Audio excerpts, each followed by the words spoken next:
පොළොන්නරුව සංචාරය 7 වන කොටස. අප මෙහිදකින්නේ පොළොන්නරුවේ සත්මහල් ප්‍රාසාදය. ගඩොලින් ඉදිකොට ඇති මෙම දුර්ලභ ගණයේ ස්මාරකය සත්මහල් ප්‍රාසාදය නම් වේ.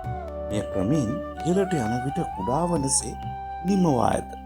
ඉහළට නැගීම සඳහා කළ පියගැට පෙළක් සතර දිසාවෙහි ආරුක්කු සහිත වූ දොරටු 4ක් තියෙනවා. දැනට මෙම දොරටු අසුරා ඇත.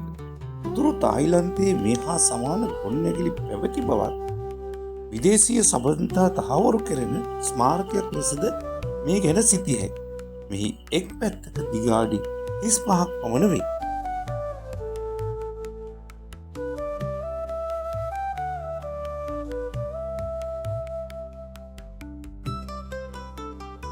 දළදා මළුව පසු කර ඉදිරියට ගමන් කරන විට දකුණු දෙසට ඇති මාර්ගයේ ටික දුරක් ගිය විට මේ හමුවේ පරාක්‍රම බාහු රජුගේ රූපවතී බිසව සිහිවීම පිණිස මේ කරවන ලද බව සඳහන්.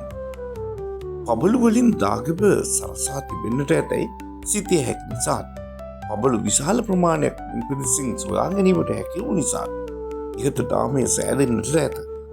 දාගැබ වටා පිළිම ගෙවල් සහ මල් ආසන රැසක්.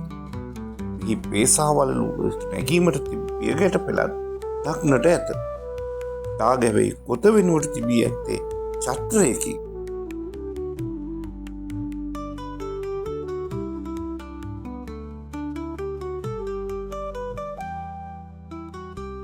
ශිව දේවාලය අංක 2. මෙම දෙවොල පබළු වෙහෙරට ආසන්නයේ පිහිටා ඇත. පොළොන්නරුව සොලී පාලනයට යටත්ව තිබූ කාලේ ක්‍රිස්තු වර්ෂ 985 1014 කාලවලදී චෝල පාලකෙකු වූ රාජරජුගේ බිසව සාර මුදෙයාර් දේවිය නමින් මෙය ඉදි කළ බවත් මෙහි ඇති ශිලාලිපි වලින් කියවේ. මෙයද කලින් නිම කළ හොඳ තත්ත්වයේ පවතින ගොඩනැගිල්ලකි. ශිව ලිංග වන්දනාව සඳහා මෙහි මුල් තැනක් ගෙන ඇත. අදටත් බුදු පූජා පැවැත්වේ. රංකොත් වෙහෙර ආලහන පිරිවෙන නම් වූ කොටසෙහි පළමු වන විශාලතම දාගැබ. නිස්සංකමල්ල රජු මෙයට තැබූ නම රුවන්වැලි සෑය.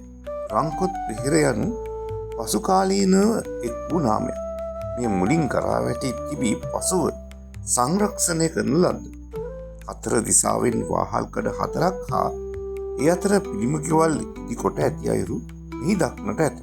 මෙම දාගැබ අඩි 180ක් පමණ උස වන අතර අඩි 550ක් පමණ වට ප්‍රමාණයකින් යුක්ත වේ.